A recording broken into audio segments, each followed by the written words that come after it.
Gotta chase the money, watch the whole team win. You know, one of the things that separates aspiring artists from established artists, besides clients and a unique body of work, it usually comes down to a personal vision. A personal vision as to what it is, or what story, or what it is, what entity. It's sort of hard to explain, but really the essence of it is what it is. What is it that you're trying to relay, trying to give to the world? Be it new, or be it a renovation of an old idea, or just a feeling that allows a form of expression that is genuine to you as the artist. So what separates myself from a well-established photographer, in my personal opinion, goes back to this word, opinion, personal opinion. Because as you look around, a lot of times you would see work that you're like, how does this person get into the magazine? Or how does this person get to photograph these people? And someone like myself who considers himself to be a much better creative photographer, or just an overall better artist, why am I not getting the opportunity to do what it is that these people are doing? And as far as having a network of people and understanding that the dynamics of networking and so on and so forth, so that comes into play, you know, that comes into play. And then we have the opinions based upon the network, the opinions that have now accumulated around that person's work and whom that person is.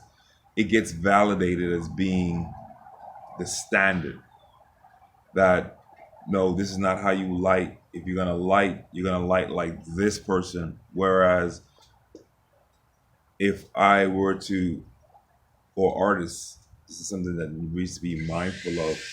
If I was to take heed to that, just because of the established photographer, the one who has a network, the whole 9 yard, and just start lighting like this person, composing like this person, who am I? If I was to forget everything in which I do, or how I do, or how I interpret the world, and start to take my cues from the established man or woman, am I not just becoming a clone or a carbon copy of someone who's established?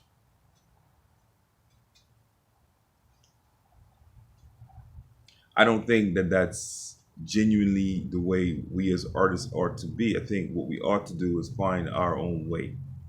We ought to find our own way through the aesthetics that are pleasing to us. Because if the aesthetics are pleasing to us, I believe that it gives more life and meaning to the work, gives more meaning to the art. Instead of doing what the established artist does, how about you do what you do in the best way you can possibly do that? Do it the best way that you can possibly do it. And as a result, in my opinion, it will transfer into becoming that new thing, or that new way of doing things.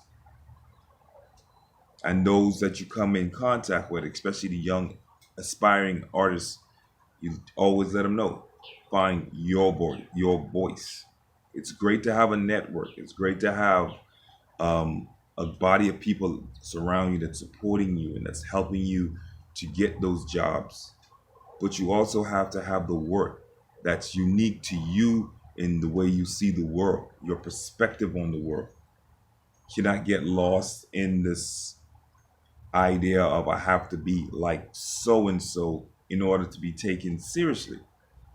First, it comes with you taking yourself seriously enough to invest time and energy into building and into honing your craft than to be worrying about, am I good enough to work, or is my work like so and so? Because when it's all said and done at the end of the day, it's all opinion. Everything is about opinion. And you can take opinions and use them for what they're worth in terms of, yeah, you know what? I did not think about that, but I thought about this. So as a result of me consciously sitting back and examining my work, the opinion that I got is valid. But you still have the choice. Are you going to take it or are you going to leave it? Because we always have a choice. Are we going to leave what's being said on the table, or are we going to take it up and reformulate it and make it our own? So remember, opinions are great, but at the end of the day, as an artist, it's your opinion. It's your opinion and it's your interpretation of the world that you're trying to give a rendition of, other than the established artists.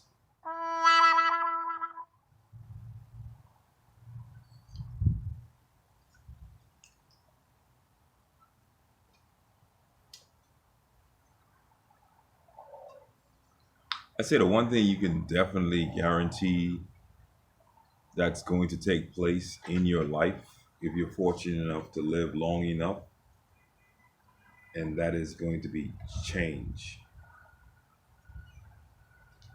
You're going to experience change. Even if you don't want to, change is going to take place around you. Your kids are going to get older. Your wife is going to get older. You're going to get older. Regardless of how much of yourself you try to remain the same, you're changing in the process of even trying to remain the same, which is so crazy. It is crazy, you know? And we fight it. A lot of times we fight it because we're afraid of what's to come around the corner.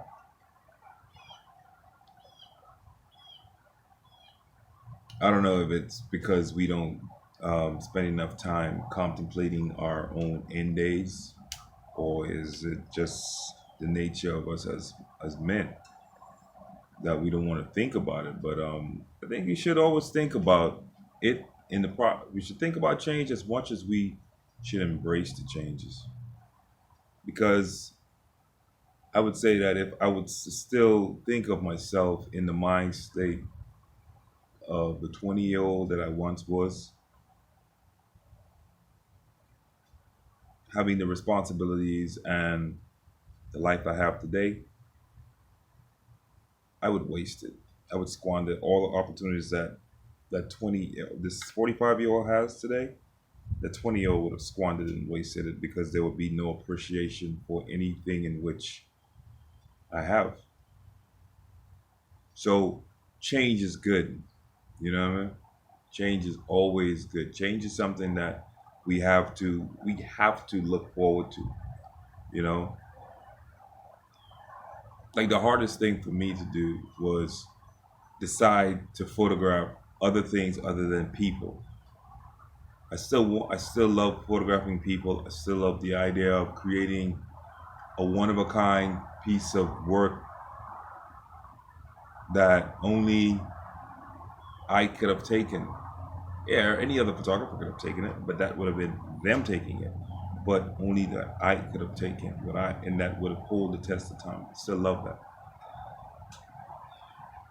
But what I learned is that just because it's something you want to do, it shouldn't limit you on experiencing other sides of the craft.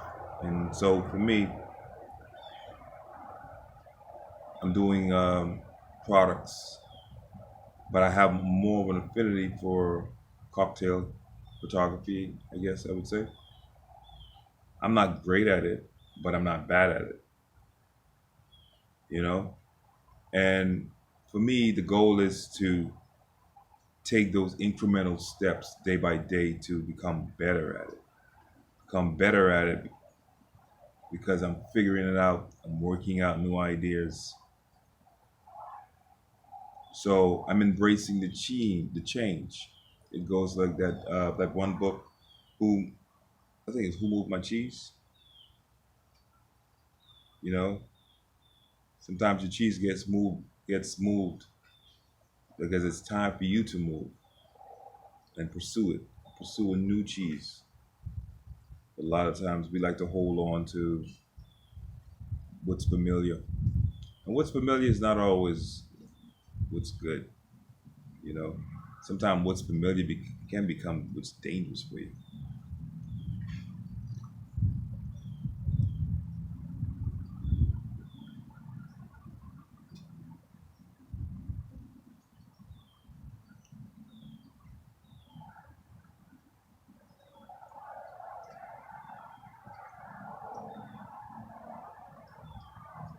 Don't be afraid of change, man.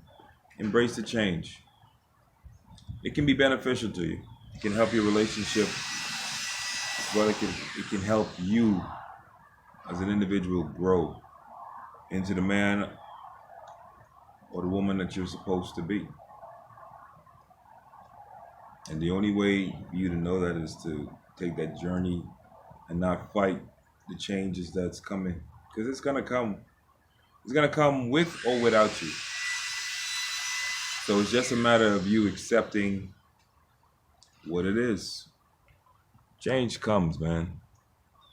Change is not a bad thing. So along with change and understanding that anyone who's doing the work that you're trying to do on a higher scale, the thing that separates you and them is your opinion of yourself along with your network. I'll talk to you in the next one. Peace.